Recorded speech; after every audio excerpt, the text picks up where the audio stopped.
जय मां सरस्वती। आपको सादर प्रणाम। नमस्कार मित्रों, मैं हनुमान सोनी। आप जानते होंगे HPS एजुटेक यूट्यूब चैनल पर आपका तहे दिल से स्वागत करता हूं साथियों, और उम्मीद करता हूं कि आप सभी जितनी भी कंपटीशन एग्जाम आ रहे हैं, आपने कोई न कोई एक लक्ष्य तो निर्धारित किया होगा। उस लक्ष्य के अनुसार आप अपनी तैयारी को बढ़ा रहे होंगे और लगातार अभ्यास कर रहे होंगे। साथियों, रात में देखा हुआ सपना जो है ना, हम कहते हैं सच हो सकता है, लेकिन अक्सर झूठा ही होता है। सपना दिन में देखना चाहिए और सपने को खुली आंखों से देखना चाहिए। उसी सपने को साकार करने के लिए अपना तन मन धन झोंक देना चाहिए, तभी जाकर वो सपना साकार हो सकता है। बस मेरा तो इतना ही कहना है। ईमानदारी के साथ मेहनत कीजिएगा और अपने माँ बाप की इच्छाओं जितनी हो सके साथियों पूरा करने का प्रयास करें, अपने जीवन को सफल बनाएं। साथियों, HPS एजुटेक यूट्यूब पर जाकर सर्च कीजिएगा और किसी भी GK एंड GS से रिलेटेड क्लास आपको चाहिए, तुरंत उस पर सर्च करें, आपको अवेलेबल होगी। और साथियों, आप उस चैनल पर 5, 10, 15 मिनट देखकर तो देखिएगा, आपको पता चलेगा कि उसमें कितना फर्क है। और कोचिंग्स भी आपने की होगी तो अपने आप को परख हो जाएगी। साथियों, हम आज शुरुआत कर रहे हैं साथियों वापस इंडियन ज्योग्राफी की, क्योंकि साथियों ऑफलाइन में हरदम लगे रहते हैं, जितना समय मिलता है आपके सामने हाजिर हो जाते हैं। हम साथियों इंडियन ज्योग्राफी बात करेंगे, उससे पहले मैं आपको छोटी सी जानकारी दे रहा हूं।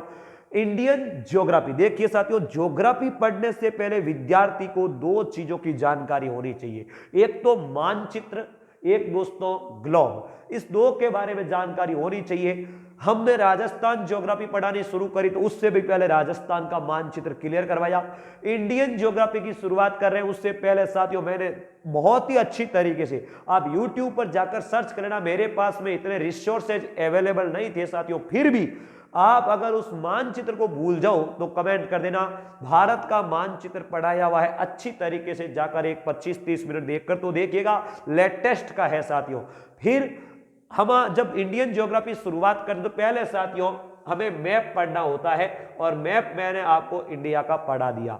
उसके बाद में एक छोटा सा टॉपिक आता है साथियों, जिनमें से कभी कभार सवाल पूछ लिया जाता है कि भारत की अवस्थिति और विस्तार, जिनमें सीमाओं से रिलेटेड, पड़ोसी देश, लंबाई चौड़ाई, जैसे 2933, 3214 जो है, उत्तर दक्षिण 3214, पूर्व पश्चिम 2933, इस प्रकार कभी कभी ऐसे सवाल उठा लिए जाते हैं। तो वो चैप्टर मैंने आज क्लियर करवा दिया, हाँ उस दिन क्लियर करवा दिया है। आपको ये दोनों ही मिल जाएंगे, वीडियो आई बटन में मैं लिंक डाल दूंगा, आपको मिल जाएगा। आज शुरुआत करेंगे साथियों हम जो है भारत का भौगोलिक विभाजन। दोस्तों, किसी भी एक प्रदेश को जियोग्राफिकल दृष्टि से डिवाइड करके पढ़ना होता है, तो हम भारत का भौगोलिक विभाजन शुरुआत करेंगे। यहीं से ज्योग्राफी की, इंडियन ज्योग्राफी की वास्तविक शुरुआत मानी जाती है। तो आज आप हेडिंग लगाइएगा, भारत का भौगोलिक विभाजन। अच्छी तरीके से पढ़िएगा साथियों। किसी भी समय कोई भी प्रकार की समस्या हो, आप तुरंत कमेंट कर दीजिएगा। आपका ये भाई आपका हरदम साथ होगा, डरे नहीं, आप चिंता ना करें, हम हरदम आपके साथ तैयार हैं। मारवाड़ की धरती सूर्य नगरी से आपका स्वागत है। चलिए दोस्तों, देखो भारत का भौगोलिक विभाजन, इसको पढ़ाने से पहले मैं आपको थोड़ा सा कंसेप्ट क्लियर कर रहा हूं, देखिएगा दोस्तों। इस संपूर्ण पृथ्वी जिस ग्रह पर अपन रहते हैं, उसका ग्रह का नाम है पृथ्वी। और पृथ्वी में दोस्तों दो भाग है, एक तो स्थलीय भाग, एक जलीय भाग। हम पहले बात करेंगे स्थलीय भाग की, ध्यान से सुनना, जिसे वैगनर के महाद्वीपीय विस्थापन सिद्धांत के अनुसार देखते हैं। यह स्थलीय भाग जो था ना, यह संपूर्ण एक गोल गेंद की भांति दोस्तों एक ही जगह पर से केंद्रित था। धीरे धीरे मैंने पूरा विस्तृत तरीके से पढ़ाया है, केवल पृष्ठभूमि क्लियर कर रहा हूं दोस्तों। जब उनमें विस्फोट हुआ तो यह भाग टूट गया और इस प्रकार का दोस्तों हो गया, ठीक है। इसके चारों ओर दोस्तों जलीय राशि थी, तो यहां पर भर गई और यह क्या बन गई, एक तैथिस सागर बन गया। यह तो भरनी थी साथियों, आपको पता ही है। यह जो पूरा भाग था इसका नाम था पैंजिया।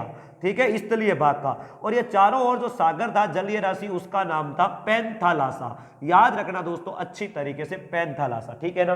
क्यों बता रहा हूं आप समझिएगा, ये एक एक सवाल है साथियों। स्थलीय भाग पैंजिया, जलीय भाग पैंथालासा, बीच में जब जलीय राशि भरी तो टेथिस सागर बन गया। ये उत्तर वाला भाग बन गया अंगारा लैंड, और दक्षिण वाला भाग बन गया गोंडवाना लैंड। कोई कंफ्यूजन हो तो अच्छी तरीके से समझा दूंगा, कमेंट कर देना। अब दोस्तों देखो, ये 3 भाग है, ठीक है। तो हम जब कहते हैं ना ये संपूर्ण पृथ्वी है, पृथ्वी को 2 बराबर भागों में इक्वेटर लाइन 0 डिग्री के माध्यम से तोड़ते हैं। 0 डिग्री के उत्तर वाला भाग है उत्तरी गोलार्ध, और दक्षिण वाला भाग है दक्षिणी गोलार्ध। तो साथियों, उत्तरी गोलार्ध में जितने भी स्थलीय भूखंड यानी जितने भी महाद्वीप और देश जो है ना, वो अपन अंगारा लैंड से निर्मित मानते हैं, और दक्षिणी गोलार्ध में जितने भी देश है वो गोंडवाना लैंड से निर्मित मानते हैं। अब साथियों अपवाद यह हो गया, अच्छी तरीके से सुनिएगा, हमारा जो भारत है वो तो यहां पर दोस्तों उत्तरी पूर्वी गोलार्ध में है ना भाई, उत्तरी गोलार्ध में है भारत तो, और यह भारत दोस्तों उत्तरी गोलार्ध में है तो अंगारा लैंड से निर्मित होना चाहिए था, लेकिन अंगारा लैंड से नहीं है साथियों। तो भारत गोंडवाना लैंड से, ये प्रायद्वीपीय भारत जो है ना गोंडवाना लैंड से निर्मित माना जाता है। ध्यान से सुन लेना मेरे भाइयों, इसका मतलब अरावली पर्वतमाला भी फिर गोंडवाना लैंड से निर्मित होगी। श्योर है, 100% गारंटी, आप सही बोल रहे हैं, अरावली पर्वतमाला भी गोंडवाना लैंड से ही निर्मित है, कोई कंफ्यूजन नहीं साथियों। तो रिपीट कर देता हूं, ये प्रायद्वीपीय भारत की जो भी पठार में पहाड़ी श्रृंखला है गोंडवाना लैंड से निर्मित है, लेकिन होना किससे चाहिए था? अंगारा लैंड से। तो फिर ऐसा क्यों? तो समझिएगा, पहले इसको समझना बहुत जरूरी है साथियों, तभी जाकर अपन भारत का भौगोलिक विभाजन कर पाएंगे। देखना साथियों, यह जो हमारा भारत है ना, प्रायद्वीपीय भारत, यह अफ्रीका महाद्वीप से अलग हुआ क्षेत्र है। ध्यान से सुनना, और अफ्रीका महाद्वीप दक्षिणी गोलार्ध में है या नहीं? बिल्कुल, अफ्रीका महाद्वीप, हालांकि तीनों ही रेखाएं अफ्रीका महाद्वीप से गुजर रही है। Equator line, tropic of cancer यानी कि कर्क रेखा, और ट्रॉपिक ऑफ कैप्रिकॉर्न यानी कि मकर रेखा भी गुजर रही है, लेकिन साथियों अफ्रीका महाद्वीप पूर्ण रूप से लगभग दक्षिणी गोलार्ध में ही माना जाता है, और यह गोंडवाना लैंड से निर्मित है। तो यह अफ्रीका महाद्वीप से टूट करके अलग हुआ है साथियों। तो यहां पर भी जो जल राशि भरी है ना, उसको हिंद महासागर का नाम दे दिया, और एकमात्र महासागर है जो साथियों हिंदुस्तान के नाम यानी नाम पर इसका नामकरण किया गया है। समझ गए आप बात? चलिए, तो यह ध्यान रखना, यह गोंडवाना लैंड से निर्मित है प्रायद्वीपीय पठार, और अरावली पर्वतमाला भी इसी का हिस्सा है, तो फिर यह गोंडवाना लैंड से ही निर्मित होगा। अब देखिए दोस्तों, हमारी पृथ्वी के अंदर प्लेटें हैं, ध्यान रखना, 100 से 200 किलोमीटर गहराई पर जो स्थलीय कठोर भूखंड होता है ना, उसको प्लेट के नाम से जानते हैं। और मुख्य रूप से 6 प्लेट है, छोटी छोटी अनेक प्लेटों की बात करें तो 20 प्लेटें हैं, ये सविंदर सिंह भूगोलवेत्ता कहते हैं। चलेगा, हम बात करें दोस्तों, ये मान लो एक प्लेट है और ये दूसरी प्लेट, जब आपस में टकराती है ना, तो हल्की प्लेट जो होती है ना दोस्तों, ध्यान रखना, उस भारी प्लेट हल्की प्लेट के नीचे घुस जाती है, और जैसे ही दोस्तों देखो ऐसी प्लेटें घुसती है तो ऐसे फोल्डेड माउंटेन यानी वलित पर्वतों का निर्माण होता है। यही हुआ हमारे हिमालय में। तो हिमालय भी क्या है? एक वलित पर्वत है, ध्यान से सुनना। लेकिन साथियों यह ज्यादा लंबे समय का नहीं है, कल परसों की बात है। अगर अपन ज्योग्राफिकल सारणी में देखा जाए तो ज्यादा समय नहीं हुआ है साथियों, इसलिए इसे इयोसीन, ओलिगोसीन, मायोसीन कल्प में माना जाता, काल का माना जाता है, इसलिए यह नवीन वलित पर्वत है। जबकि अरावली पर्वतमाला बहुत प्राचीनतम यानी कि शुरुआत में कार्बोनिफेरस काल आर्कियन युग की मानी जाती है, इसलिए यह प्राचीन वलित पर्वत है। तो ध्यान से सुनना, अगर आपको पूछ ले अरावली, तो तब तो यह तो है प्राचीन वलित पर्वत, वलित का मतलब मोड़दार, इस प्रकार। तो प्राचीन वलित पर्वत है, जबकि हिमालय एक नवीन वलित पर्वत श्रृंखला है, और इसका निर्माण अभी भी जारी है साथियों, अभी भी जारी है। हिमालय का निर्माण अभी भी उन चोटियां बढ़ रही है, यह ध्यान रखना। चलिए, तो यह तो छोटा सा एक कंसेप्ट था, आपको समझ में, यह मत सोचना कि हिमालय गोंडवाना लैंड का भाग है, बिल्कुल नहीं, मैंने केवल प्रायद्वीपीय भारत की बात कही है अभी तक। चलिए अब सुनिएगा साथियों, देखो जैसे ही ये प्रायद्वीपीय भारत टूट करके साथियों उत्तर की ओर खिसक रहा है और उत्तर में ये मध्य एशियाई या यूरेशियाई प्लेट है, ठीक है ना, यूरोप और एशिया वाला ये मिक्सअप क्षेत्र जो है ना, ये यूरेशियाई प्लेट कहलाती है। यह प्लेट दक्षिण की ओर खिसक रही है। तो प्रायद्वीपीय भारतीय प्लेट यानी इंडो ऑस्ट्रेलियन, जिसे अपन इंडियन प्लेट कहते हैं, यह दोनों प्लेट टकराती है। तो बीच में साथियों ये 33 सागर का अवसाद है और इस 33 सागर के अवसाद से ही हिमालय पर्वत का निर्माण होता है। ध्यान रखना। तो यहां पर दोस्तों क्या होगा, एक गर्त है, या जब हिमालय पर्वत का निर्माण हो जाएगा तो हिमालय के दक्षिण में एक गर्त होगा और उस गर्त को ध्यान रखना साथियों, प्रायद्वीपीय पठार की श्रृंखलाओं से उत्तर की ओर जाने वाली नदियां और हिमालय से निकलने वाली नदियां अपने अवसादों से साथियों उसको भरती है। अपन उत्तर का विशाल मैदान पढ़ेंगे तो पढ़ाएंगे, अभी केवल पृष्ठभूमि क्लियर करा रहा हूं। तब दोस्तों ये अवसादों से जमा होता है, इसे कहते हैं उत्तर का विशाल मैदान या गंगा यमुना का विशाल मैदान। तो हिमालय का निर्माण 33 सागर से हुआ और वो भी इंडियन प्लेट और यूरेशियन प्लेट के टकराने से। समझ में आ गई बात? इतना ध्यान रखिएगा आप एक कंपटीशन की दृष्टि से। और जो भी बंदा ज्योग्राफी की फर्स्ट ग्रेड की तैयारी कर रहे हैं, विस्तृत जानकारी हो तो किसी भी समय आप कमेंट कर दीजिएगा चाहिए तो। चलिए तो दोस्तों अब देखना, यह तो अपन भारत का भौगोलिक विभाजन पढ़ेंगे। तो सामान्य रूप में दोस्तों भारत को 5 भौगोलिक भागों में बांटा गया है। ध्यान से सुनना, 5 भौगोलिक भागों में बांटा गया है। एक एक लाइन लिख लेना।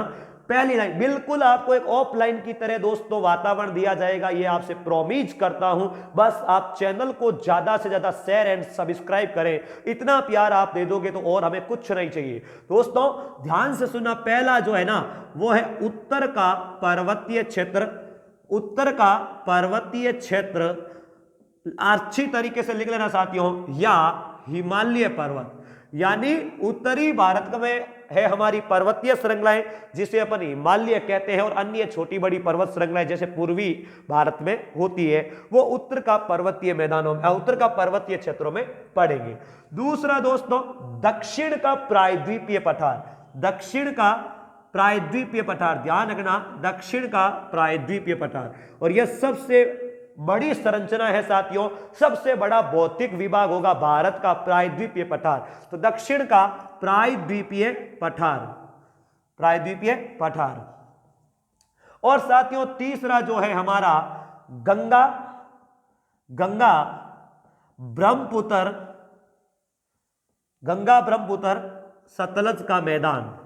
इसे ही दोस्तों उत्तर का विशाल मैदान कहते हैं, क्योंकि ये हिमालय के समानांतर दक्षिण में एक समतल मैदानी क्षेत्र है। तो सतलज का मैदान, इसे ही विशाल मैदान, उत्तर का विशाल मैदान कहते हैं।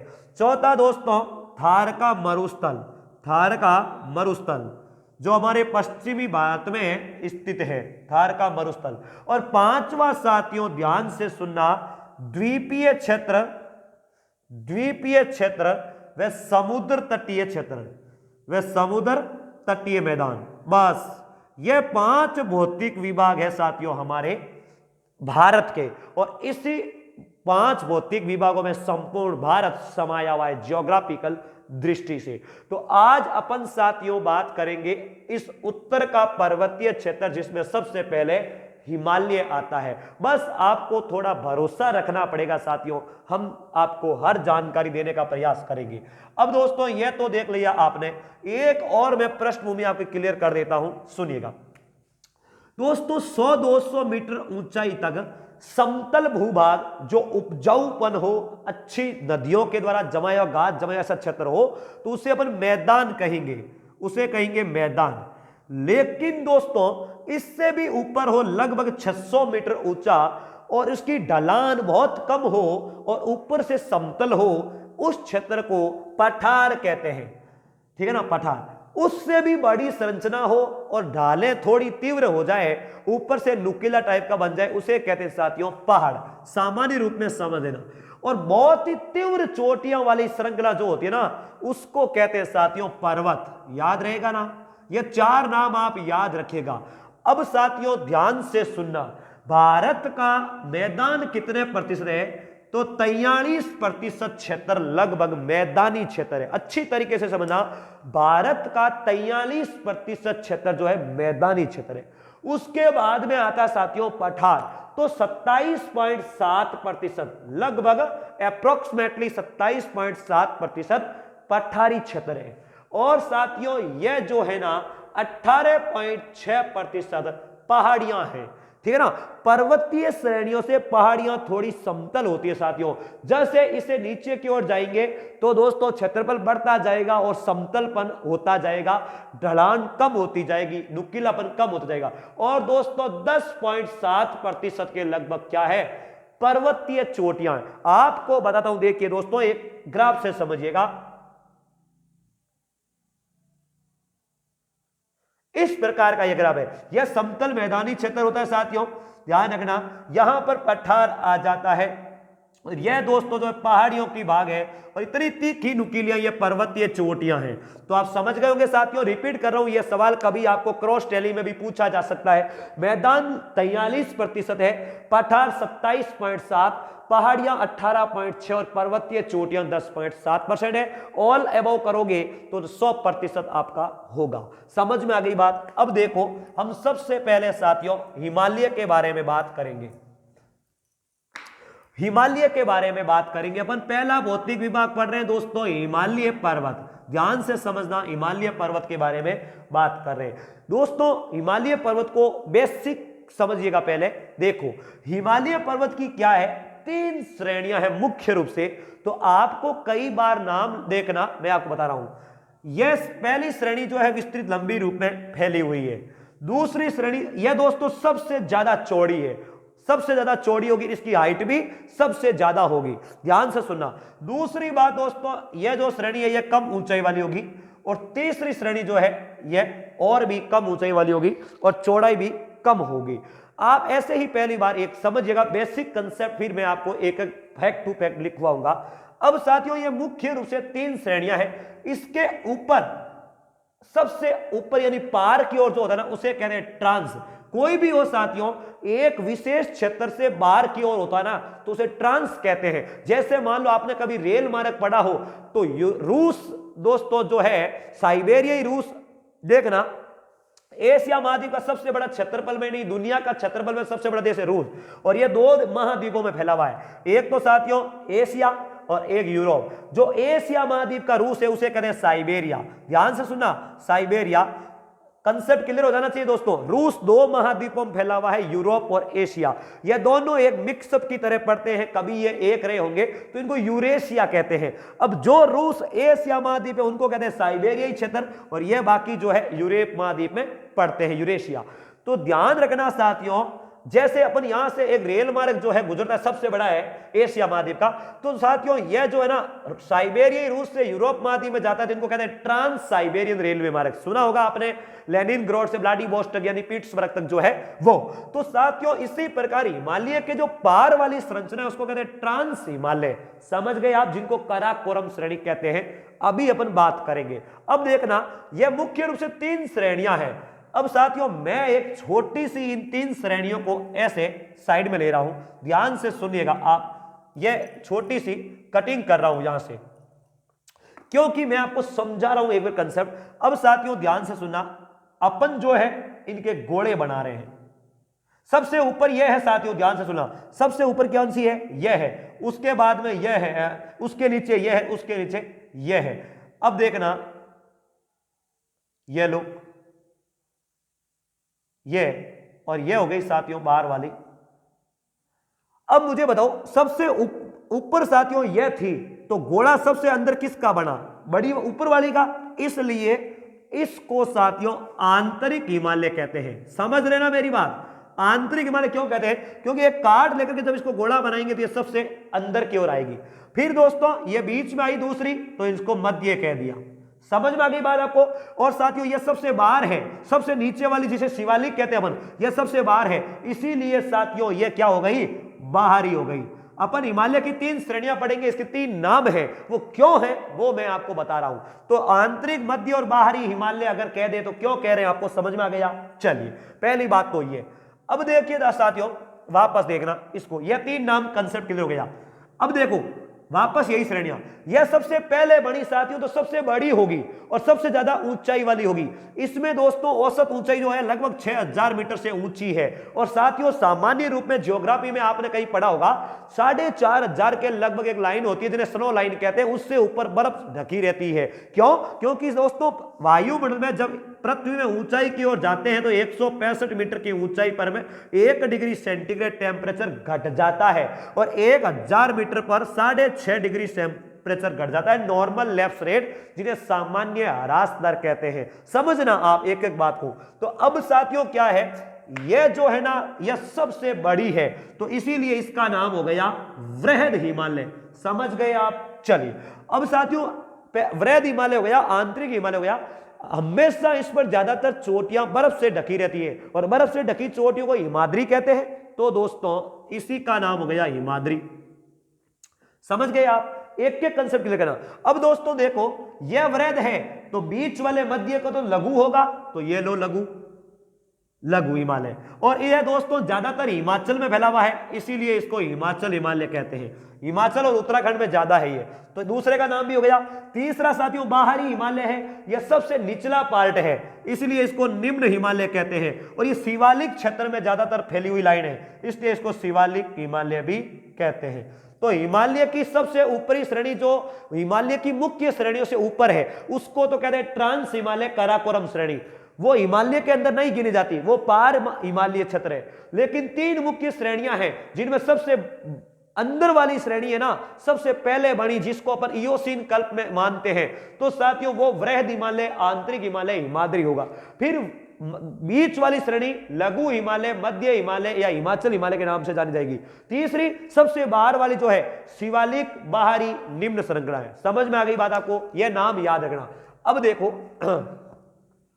हिमालय जो है ना साथियों, देखना जैसी जैसी मैं आपको संरचना, हिमालय हमेशा ध्यान रखना, हिमालय की 2-3 बातें। पहली बात, हिमालय पर्वत उत्तर पश्चिम से दक्षिण पूर्व की ओर फैला हुआ है। समझना, उत्तर देखना, यह उत्तर पश्चिम हुआ और यह दक्षिण पूर्व हुआ, तो इसका मतलब हिमालय ऐसा तिरछापन लिए हुए, बिल्कुल सही बोल रहे हैं आप। तो देखना हिमालय पर्वतीय जो श्रृंखला है जम्मू कश्मीर से शुरू होकर के ऐसे फैली हुई श्रेणियां, दोस्तों ध्यान से सुनना आप अच्छी तरीके से, ऐसे श्रेणियां फैली हुई है और लगातार 3 पहाड़ियों की श्रृंखला है। दोस्तों यहां पर इसकी चौड़ाई ज्यादा है, ध्यान से सुनना, यहां इधर की ओर चौड़ाई ज्यादा है, लगभग 400 किलोमीटर औसतन है। यहां तक आते आते 150 हो जाती है और यहां तक आते आते तीनों श्रेणियां एक साथ ऐसे मिल जाती है, तो साथियों लगभग हो जाती है 25 से लेकर 40 किलोमीटर, एवरेज 25, ध्यान रखना।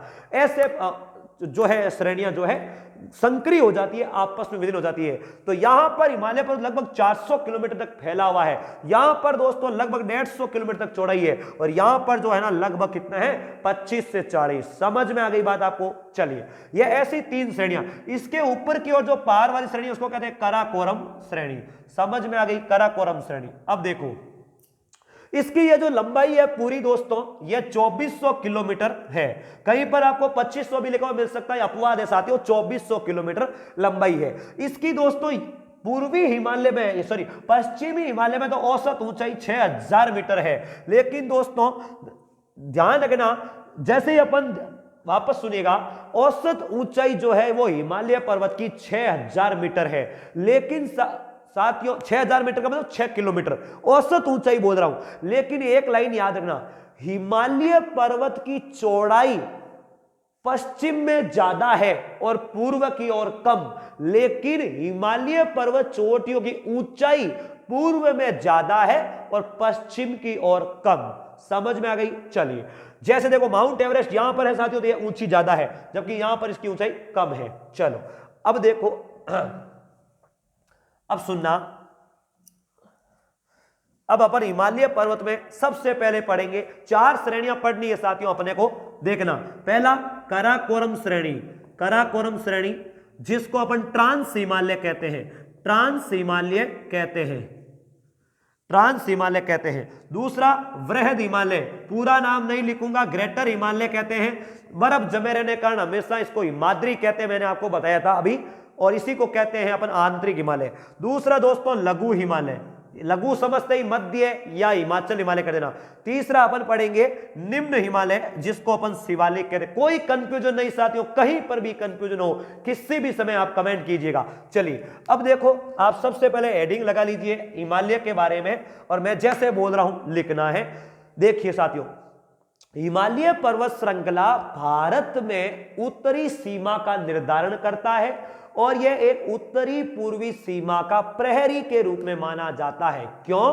क्योंकि यह पर्वत श्रृंखला जो है ना, साइबेरियाई रूस जो सबसे ठंडा क्षेत्र है, और साइबेरियाई रूस की बात करूं तो एशिया महाद्वीप में स्थित रूस का भाग जो होता है वो साइबेरिया कहलाता है। वहां पर दोस्तों सबसे ठंडा क्षेत्र बर्ख्योयांश कहलाता है, तो वहां से ठंडी पवनें आती है, तो हिमालय पर्वत इनको रोकता है। तो साइबेरिया से आने वाली ठंडी पवनों को रोक करके हिमालय पर्वत श्रृंखला उत्तरी भारत में उष्ण जलवायु का निर्माण करता है। अगर दोस्तों हिमालय पर्वत यहां नहीं होता तो यहां पर शीत जलवायु हो सकती थी, लेकिन यह उष्ण जलवायु का निर्माण करता है। इसीलिए गन्ने जैसी फसल और चावल जैसी फसल भी भरपूर हो रही है गंगा यमुना के मैदान में। दूसरी बात, हिमालय पर्वत श्रृंखला उत्तर पश्चिम से दक्षिण पूर्व की ओर 2400 किलोमीटर लंबाई में फैला हुआ है, जिनकी औसत ऊंचाई 6000 मीटर है। लेकिन इन हिमालय पर्वत श्रेणियों की ऊंचाई पश्चिम में कम और पूर्व में ज्यादा है। हिमालय पर्वत श्रेणियों की चौड़ाई पश्चिम में ज्यादा है, जो कि लगभग 400 किलोमीटर है, और पूर्व की ओर जाते जाते संकड़ी हो जाती है। तीनों ही श्रेणियां आपस में मिल जाती है। हिमालय पर्वत में पार हिमालय श्रेणी, जिसको ट्रांस हिमालयन कराकोरम कहते हैं, उसको छोड़ करके 3 मुख्य पर्वत श्रेणियां हैं। सबसे ऊपरी जो श्रेणी है उसको आंतरिक हिमालय कहते हैं, और यह इस पर बड़ी बड़ी हिमानियां वर्ष भर बर्फ जमे रहने के कारण हिमाद्री के नाम से कहलाती है। सबसे बड़ी श्रेणी होने के कारण ग्रेटर हिमालय कहलाती है। मध्य श्रेणी जो है इसको लघु हिमालय या हिमाचल हिमालय के नाम से जानते हैं, और तीसरी श्रेणी को शिवालिक, निम्न या बाहरी हिमालय के नाम से जानते हैं। समझ में आई साथियों? हिमालय पर्वत जो है हमारे पाकिस्तान में बलूचिस्तान क्षेत्र जो है वो हिंदू कुश श्रेणियां, वहां से लेकर के हिंदू कुश श्रेणियों से लेकर के दोस्तों पामीर की गांठ जो है ना, इनसे 3 श्रेणियां निकल रही है। ध्यान से सुना ऐसे, तो इधर तो हो गई हिंदू कुश श्रेणी, ये इधर हो गई क्युनलुन श्रेणी जो चाइना की ओर जा रही है, और ये हमारी हिमालय श्रेणियां हैं। ध्यान रखना, हिमालय श्रेणियां हैं। तो हिमालय पर्वत हिंदू कुश श्रेणी से लेकर के उत्तरी पूर्वी भारत में म्यांमार की सीमा पर अराकान योमा पर्वत तक फैली हुई है, जो कि देशांतरीय विस्तार से देखा जाए तो लगभग 74 डिग्री पूर्वी देशांतर। ध्यान से सुनना साथियों, भारत उत्तरी गोलार्ध में है तो हमेशा अक्षांश के साथ उत्तरी ही लगेगा, कहीं गलत मत करना। और देशांतर में पूर्वी देशांतर है, पूर्वी गोलार्ध में है तो हमेशा देशांतर के साथ पूर्वी ही लगेगा। आपको एग्जामिनर पश्चिमी देशांतर शब्द देके गलत करवा सकता है। तो लगभग 74 डिग्री पूर्वी देशांतर से लेकर के 96 डिग्री पूर्वी देशांतर यानी 22 डिग्री देशांतरीय अंतराल में फैला हुआ है। याद रह जाएगा आपको साथियों, यह हिमालय पर्वत श्रृंखला पाकिस्तान में भी है, लेकिन वो हिंदू कुश श्रेणी के रूप में है।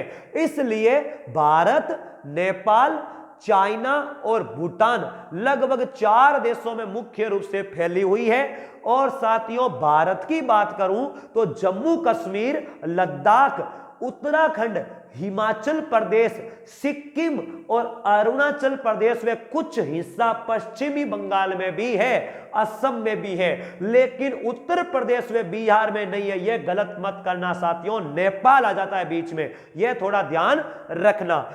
यह तो हुई दोस्तों हिमालय की छोटी सी बात। अब साथियों ध्यान से सुनना, हिमालय पर्वत देखो, अब हिमालय पर्वत सबसे ऊपर है काराकोरम श्रृंखला, हमारा जो ट्रांस हिमालय है ना, ट्रांस हिमालय में साथियों काराकोरम श्रेणी है, इसी में है काराकोरम श्रेणी।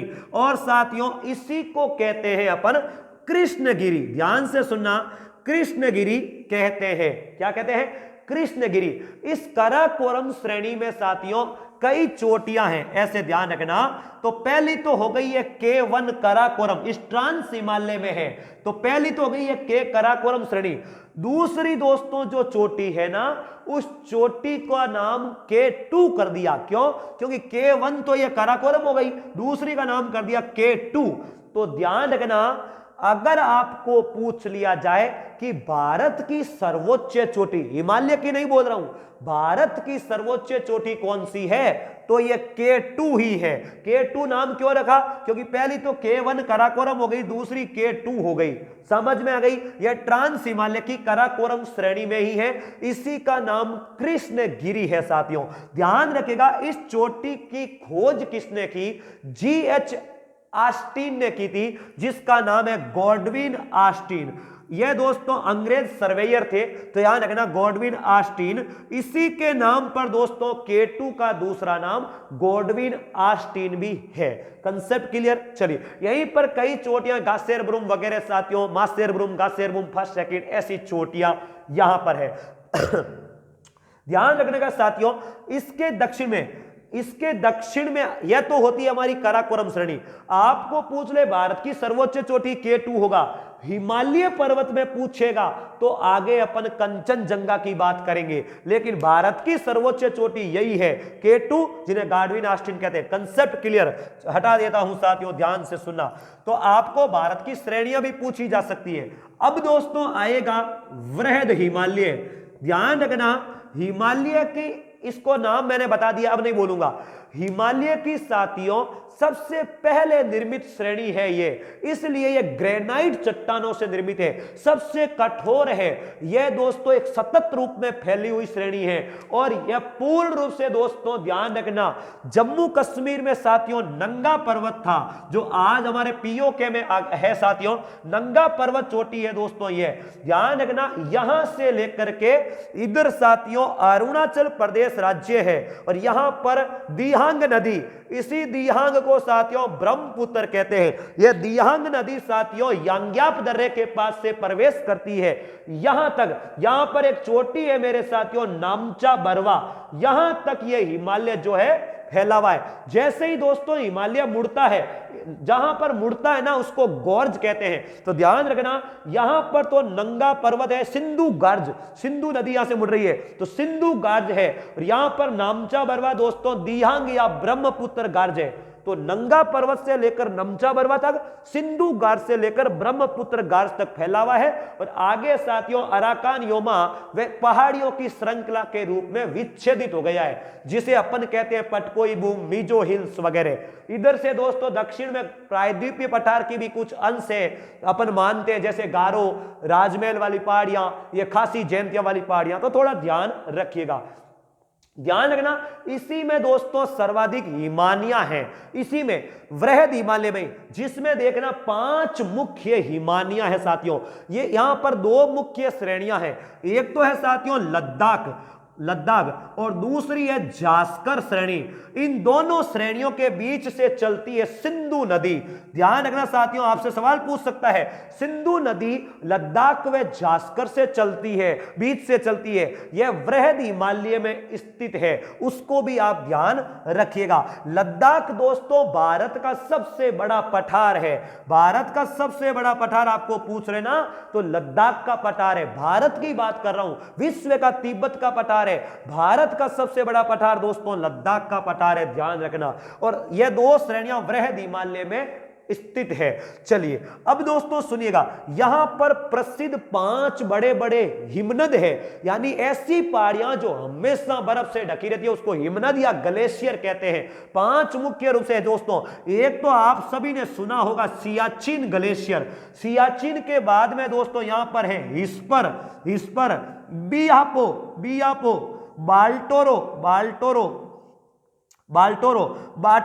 बाटूरा। यह दोस्तों ध्यान रखना प्रसिद्ध 5 ग्लेशियर है, सियाचिन, हिस्पर, बियापो, बाल्टोरा और बाटूरा 5 प्रमुख ग्लेशियर है साथियों, ध्यान रखना, जिनसे नदियां बहती है, जैसे श्योक नदी है, इस प्रकार की, यह थोड़ा ध्यान रखिएगा साथियों। अब सुनना, इसमें पर्वत श्रेणियां लद्दाख जास्कर हो गई, 5 प्रमुख ग्लेशियर हो गए। यह है दोस्तों मुख्य रूप से वृहद हिमालय की बात। वृहद हिमालय में ही दोस्तों आगे सबसे बड़ी ऊंची चोटियां हैं। तो साथियों ध्यान से सुनना, इसमें जो मुख्य चोटी है ना वो है माउंट एवरेस्ट। और माउंट एवरेस्ट दोस्तों कहां पर है? तिब्बत में मानी जाती है दोस्तों, नेपाल के तिब्बत में मानी जाती है। ध्यान रखना, माउंट एवरेस्ट कहीं पर नेपाल लिखा हुआ मिल सकता है, कहीं पर आपको तिब्बत मिल सकता है, तो ध्यान रखना नेपाल में मानी जाती है माउंट एवरेस्ट। माउंट एवरेस्ट चोटी के अलग अलग नाम है साथियों, हम भारतीय लोग उसको कहते हैं माउंट एवरेस्ट, इसी को साथियों नेपाल में कहते हैं सागर माथा, इसी को तिब्बत में कहते हैं चोमोलुंगमा। चोमोलुंगमा एक ही चीज है दोस्तों। कुछ दिनों पहले एक खबर आई थी कि माउंट एवरेस्ट की चोटी है लगभग 0.86 सेंटीमीटर बढ़ गई है। यह विश्व की सबसे ऊंची चोटी है दोस्तों। ध्यान रखना, हिमालय पर्वत विश्व का सबसे बड़ा नवीन वलित पर्वत है और सबसे ऊंची पर्वत श्रेणियां हिमालय में ही है।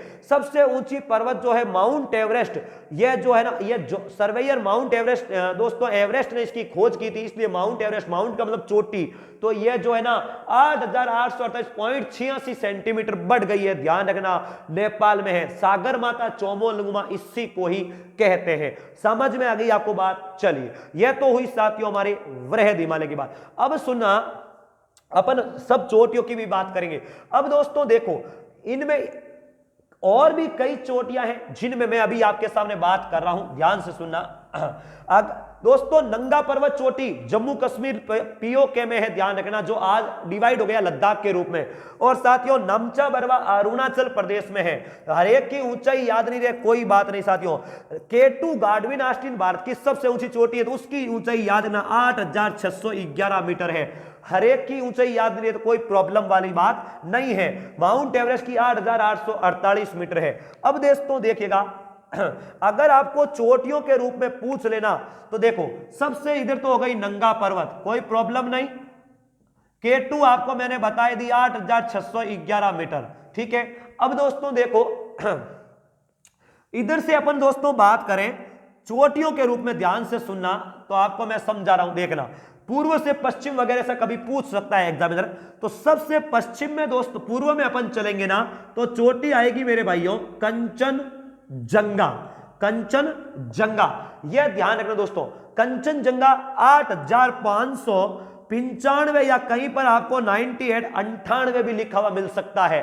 साथियों यह भारत की हिमालय में सबसे ऊंची चोटी है। भारत की सर्वोच्च चोटी K2 है, लेकिन हिमालय श्रेणी में भारत की सबसे ऊंची चोटी K2 कंचनजंगा है। कंसेप्ट क्लियर हुआ? चलिए अब देखो दोस्तों, उसके बाद में आती है हमारी मकालू।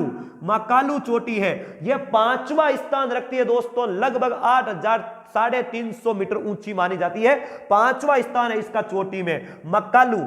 इसके बाद में दोस्तों माउंट एवरेस्ट, क्रम ध्यान रखना मेरे भाइयों, माउंट एवरेस्ट। समझ में आई बात आपको साथियों? माउंट एवरेस्ट समझ में आ गई? चलिए अब दोस्तों देखिएगा, यहां पर अपन बात करते हैं ना, तो आती है मनसालू। मनसालू, ध्यान से सुनना, मनसालू।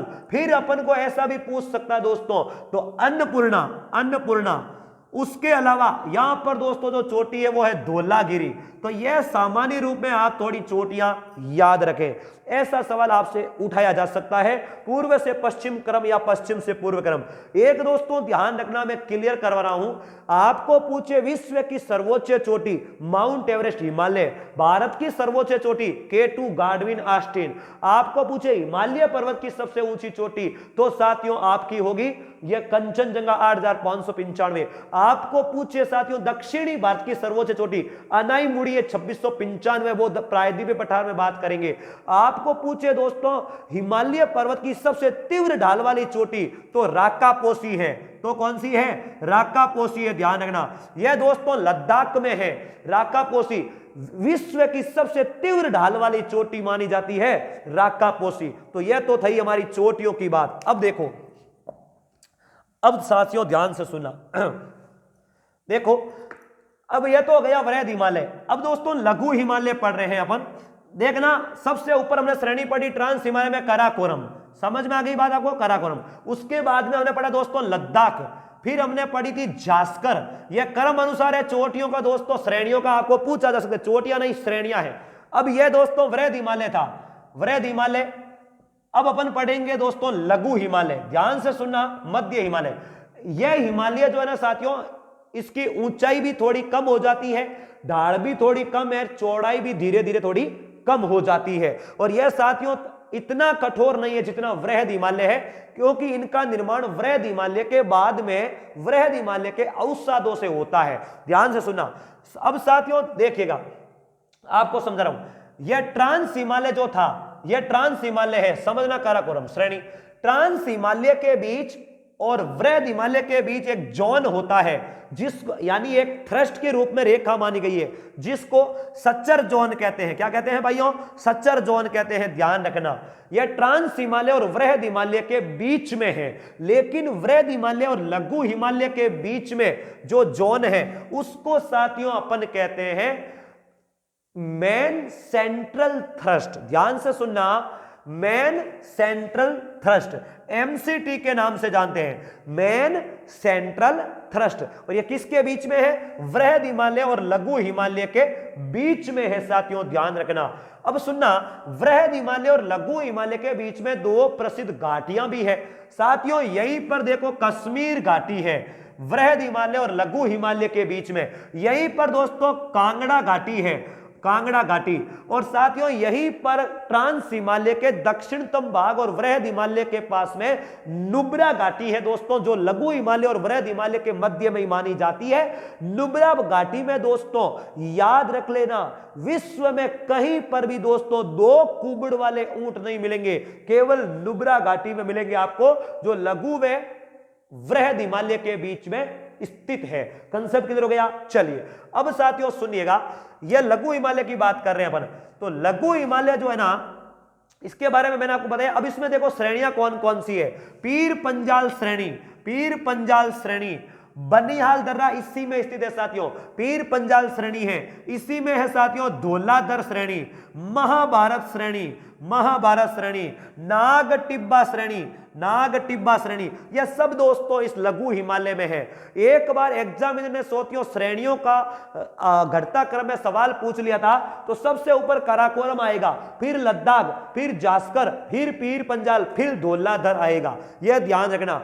इस श्रेणी में भी दोस्तों कई ग्लेशियर है, जैसे गंगोत्री, मिलाम, जम्मू, पंसाली, यमुनोत्री, बंदरपूंछ, कामेट, ऐसे कई ग्लेशियर है। जैसे गंगोत्री से गंगा निकलती है, यमुनोत्री से यमुना निकलती है, इस प्रकार कई ग्लेशियर है। इसी में साथियों अमरनाथ, इसी में है हमारे इस अमरनाथ जम्मू कश्मीर, यहां नहीं है साथियों, बद्रीनाथ, केदारनाथ यहीं पर है। यह लघु हिमालय श्रेणी में ही है, ध्यान रखना। हम लघु हिमालय श्रेणी की बात कर रहे हैं दोस्तों। लघु हिमालय श्रेणी में कई प्रमुख पर्यटन स्थल है, क्योंकि हिमालय में घूमने जाने वाले जो पर्यटक है ज्यादातर यहीं तक जा पाते हैं, इससे आगे नहीं बढ़ पाते हैं दोस्तों। तो ध्यान रखना, लघु हिमालय में कई पर्यटन स्थल है, जैसे ध्यान रखना रानी खेत। यह लघु हिमालय दोस्तों ज्यादातर हिमाचल और उत्तराखंड में फैला हुआ है। उत्तराखंड में ज्यादा पर्यटक स्थल है, जैसे रानी खेत है साथियों, इसी प्रकार अल्मोड़ा है साथियों, खजियार है, खजियार एक प्रसिद्ध स्टेशन है साथियों, खजियार, ध्यान रखना खजियार। और इस खजियार को हम भारत में छोटा स्विट्जरलैंड कहते हैं। आप सवाल ध्यान रखना, उत्तराखंड में है ये।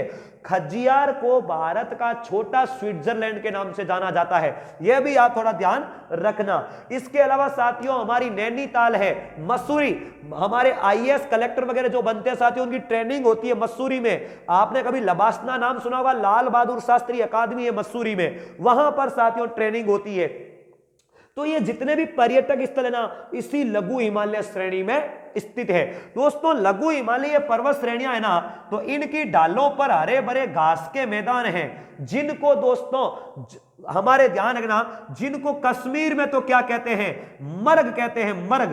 ये घास के मैदान है, हरे भरे रहते हैं, हमेशा यहां पर पशु चरते हैं, ध्यान रखना। जैसे गुलमर्ग, गुलमर्ग बहुत ही शानदार पर्यटक स्थल है साथियों, और सोनमर्ग भी कहते हैं इसको। लेकिन ध्यान रखना, आगे चलकर ये उत्तराखंड में जब जाते तो इनका नाम चेंज हो जाता है। उत्तराखंड में इनको क्या कहते हैं मेरे भाइयों, बुग्याल, बुग्याल व प्यार कहते हैं, बुग्याल व प्यार कहते हैं, ध्यान रखना प्यार, यह थोड़ा ध्यान रखना आप आराम से साथियों। चलिए तो यह तो हुई हमारा लघु हिमालय, कंसेप्ट क्लियर हो गया। चलिए आगे बढ़ता हूं साथियों, तो अब आता है निम्न हिमालय। देखो निम्न हिमालय आता है, और दोस्तों यह लघु था, यह लघु था, यह निम्न है। इस दो निम्न हिमालय के बीच में और लघु हिमालय के बीच में साथियों ध्यान रखना, और रेखा मानी गई है भ्रंश रेखा, जिसको कहते हैं मेन बाउंड्री फॉल्ट, मुख्य सीमा रेखा, थ्रस्ट जिन्हें कहते हैं मेन बाउंड्री थ्रस्ट कहते हैं इसको, ठीक है ना। यह भी इसके बीच में फैली हुई है। पहले तो है ट्रांस हिमालय, ट्रांस हिमालय और वृहद हिमालय के बीच में सच्चर जोन, वृहद हिमालय और लघु हिमालय के बीच में दोस्तों मेन सेंट्रल थ्रस्ट एमसीटी, फिर आएगा लघु हिमालय और निम्न हिमालय के बीच में एमबीटी मेन बाउंड्री फॉल्ट। यह निम्न हिमालय साथियों, आराम से समझिएगा। फिर देखिएगा इसके नीचे दोस्तों आ जाता है उत्तर का विशाल गंगा का मैदान, जो हिमालय के साथ साथ समानांतर फैला है।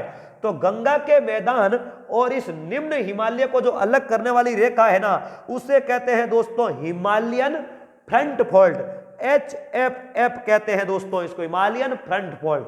तो suture zone, MCT, MBT, HFF, ये भी आप थोड़ा ध्यान रखिएगा। अब देखो निम्न हिमालय सबसे बाहरी हिमालयन श्रृंखला है, सबसे बाद अवसादों से, गाद व बजरी जैसे पदार्थों से जमी हुई बनी हुई है। इसका निर्माण अभी भी जारी है। यह बाहरी साथियों संरचना कहलाती है, इसी को अपन शिवालिक कहते हैं। इसकी ऊंचाई सबसे कम है और चौड़ाई भी सबसे कम है। आगे जाकर ये तीनों पर्वत श्रेणियों में मिल जाती है। समझ में आ गई साथियों, यह थोड़ा ध्यान रखिएगा। और यह है हमारी हिमालय के बारे में जानकारी। मुझे नहीं लगता साथियों इससे ज्यादा आपको कुछ हिमालय में मिलेगा। अब थोड़ा ध्यान रखना, जैसे जैसे दोस्तों अपन दक्षिणी हिमालय में, शिवालिक हिमालय में आते हैं ना, तो यहां पर दोस्तों कंकड़ पत्थर से बनी हुई समतल घाटियां मिलती है। और ये समतल घाटियां हैं कहां पर? समतल घाटियां साथियों ध्यान रखना कहां पर है? निम्न हिमालय में है, निम्न हिमालय में है। और इन समतल घाटियों को दोस्तों उत्तराखंड में द्वार और दून कहते हैं। यह कंकड़ पत्थर से बनी समतल घाटियां हैं, जिनको उत्तराखंड में या निम्न हिमालय में द्वार व दून कहते हैं। जैसे हरिद्वार, ध्यान रखना दोस्तों, आपको सवाल पूछ ले कि गंगा नदी समतल मैदानी क्षेत्र में कहां से प्रवेश करती है, तो हरिद्वार से ही करती है। दून में दोस्तों देहरादून, जो उत्तराखंड की राजधानी है, कोटली दून, कोटली दून और पाटली दून, यह क्या है साथियों? सब द्वार और दून समतल कंकड़ पत्थर से बनी घाटियां हैं। हिमालय में साथियों कश्मीर वाले जो वृहद हिमालय, लघु हिमालय के बीच में सरोवरीय जो कच्चे निक्षेप होते हैं साथियों, उसे करेवा कहते हैं। वो औषधीय मिट्टी बहुत ही उपजाऊ होती है साथियों, इसलिए उस करेवा क्षेत्र में जाफरान के फूलों की खेती होती है। जाफरान, थोड़ा ध्यान रखना दोस्तों, सब लिख रहा हूं, जाफरान, जाफरान की फूलों की खेती होती है। और इस फूलों से साथियों केसर की प्राप्ति होती है। याद रखना साथियों, हमारे भारत में संपूर्ण क्षेत्र में अगर केसर की खेती पूछ ले तो हिमालय क्षेत्र में कश्मीर में मानी जाएगी। याद रखना दोस्तों, कश्मीर घाटी के पास में ही भारत में सबसे उत्तम किस्म का जो कोयला है एंथ्रेसाइट, वहीं पर मिलता है।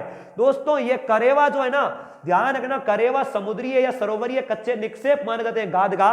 करेवा में एक हिमालय में दोस्तों प्रसिद्ध करेवा है कश्मीर में, जिसका नाम है पामपुर या पंपोर, पामपुर कहते हैं साथियों इसको। कहीं पर आपको पंपोर लिखा हुआ मिल सकता है। पंपोर करेवा प्रसिद्ध है सरोवरीय निक्षेप के लिए, केसर की खेती के लिए। तो साथियों यह हमारा होता है हिमालय। इससे ज्यादा मुझे नहीं लगता आपको कोई सवाल उठा पाएगा। अब उठा पाएगा तो आप जानो, आपका किस्मत जाने। अब साथियों ध्यान से सुनिएगा, यह मैंने आपको बताया सच्चर जोन, ट्रांस हिमालय, वृहद हिमालय, एमसीटी वृहद हिमालय व हमारा दोस्तों ये जो लघु हिमालय के बीच में एमबीटी लघु। वापस देखिएगा साथियों, आप कंसेप्ट क्लियर कर लें। ट्रांस हिमालय है ये, ट्रांस हिमालय, फिर वृहद हिमालय, फिर लघु हिमालय और फिर निम्न हिमालय, और फिर साथियों गंगा का मैदान ये। तो ध्यान रखना, इनके बीच में तो है HFF, हिमालयन फ्रंट फॉल्ट कहते हैं इसको। इनके बीच में है MBT, मेन बाउंड्री थ्रस्ट। इसके बीच में है साथियों MCT, मेन सेंट्रल थ्रस्ट। इसके बीच में है सच्चर जोन, याद रखिएगा सच्चर जोन, ध्यान रखना। तो ट्रांस और वृहद के बीच में सच्चर जोन, लघु और वृहद के बीच में MCT, लघु और निम्न के बीच में एमबीटी और निम्न और गंगा के मैदान के बीच में एचएफएफ। आपको एग्जामिनर सवाल कहां पर बनाएगा दोस्तों, जीएफएफ पूछेगा, यानी ग्रेट बाउंड्री फॉल्ट, जीबी दोस्तों टी या जीबीएफ ग्रेट बाउंड्री फॉल्ट, महान भ्रंश दोस्तों रेखा पूछेगा, जो यहां पर नहीं है, अरावली पर्वत और विंध्याचल पर्वत के बीच की रेखा है, वो यहां पर नहीं है। बस इतना ध्यान रखना। आपसे श्रेणियां पूछ सकता है साथियों, तो ध्यान रखना, सबसे ऊपर आएगी कराकोरम श्रेणी, कराकोरम, कराकोरम के बाद में आएगी लद्दाख साथियों, लद्दाख के बाद में आएगी जास्कर साथियों, फिर पीर पंजाल, फिर पीर पंजाल, और फिर आएगी धौलाधर, धौलाधर। याद रखना, यह तो है ट्रांस की, ये दोनों है वृहद हिमालय की, ये दोनों है साथियों लघु हिमालय की, और शिवालिक में शिवालिक श्रेणियां है ही। कंसेप्ट क्लियर हो गया होगा। चलिए अब दोस्तों देखो, यह तो था हमारा हिमालय, बिजली ने धोखा दे दिया, कोई बात नहीं साथियों, सुनिएगा ध्यान से। यह जो हमारा हिमालय था 3 श्रृंखलाओं में साथियों, इस हिमालय को एक प्रसिद्ध भूगोलवेत्ता हुए जिनका नाम था सिडनी बुर्रार्ड। ध्यान रखना, सिडनी बुर्रार्ड, वहां से कभी आपको सवाल पूछ ले एग्जामिनर, तो सिडनी बुर्रार्ड ने क्या किया, नदियों के आधार पर हिमालय का विभाजन किया। 5 नदियां मानी साथियों सिडनी बुर्रार्ड ने। देखिए कि कौन कौन सी मानी साथियों इन्होंने। सबसे पश्चिम में मानी साथियों सिंधु नदी, सिंधु नदी, फिर पंजाब में मानी सतलज नदी, सतलज नदी साथियों, याद रखिएगा। फिर साथियों इन्होंने जो नदी मानी वो नेपाल के पास में काली नदी, फिर हमारे सिक्किम की तीस्ता नदी, और दोस्तों अंतिम में मानी ब्रह्मपुत्र नदी। इन 5 नदियों के आधार पर हिमालय का विभाजन सिडनी बुर्रार्ड ने किया। तो ध्यान से सुनना, सिंधु और सतलज के बीच का जो हिमालय है उसका नाम रखा मेरे भाइयों पंजाब हिमालय, पंजाब या कश्मीर हिमालय, और इसकी जो लंबाई मानी है वो मानी है साथियों 560 किलोमीटर। समझ में आ गई आपको बात। फिर दोस्तों सतलज व काली के बीच का जो है ना, इसे कहा है कामेट हिमालय या कुमायूं हिमालय, सॉरी कुमायूं हिमालय, और इसकी जो मानी है साथियों 320 किलोमीटर मानी है। समझ में आ गई साथियों आपको, 320 किलोमीटर मानी है इसकी चौड़ाई, हमारी जो लंबाई साथियों। इसके बाद में काली और तीस्ता के बीच में जो है इसको कहा है नेपाल हिमालय, और इसकी लंबाई मानी है 800 किलोमीटर। फिर लास्ट में जो है ना इसे असम हिमालय का है या ब्रह्मपुत्र दियांग हिमालय, यह 720 किलोमीटर लंबाई का माना है साथियों। तो कोई डरने की बात नहीं है साथियों, ध्यान रखना, यह कुल मिलाकर 2400 साढ़े 2400 किलोमीटर ही बनता है। यह है हमारा हिमालय। ईमानदारी के साथ पढ़िएगा, कल एक वीडियो हिमालय से और आएगा, जितनी भी हिमालय पर्वत श्रेणी की पहाड़ियां हैं उनके बारे में बात करेंगे। और दोस्तों हिमालय में जितने भी दर्रे हैं, रास्ते जो पार करने के लिए, उन दर्रों के बारे में बात करेंगे। पढ़ते रहिए, बढ़ते रहिए और अपने सपने को साकार कीजिएगा। Thank you very much.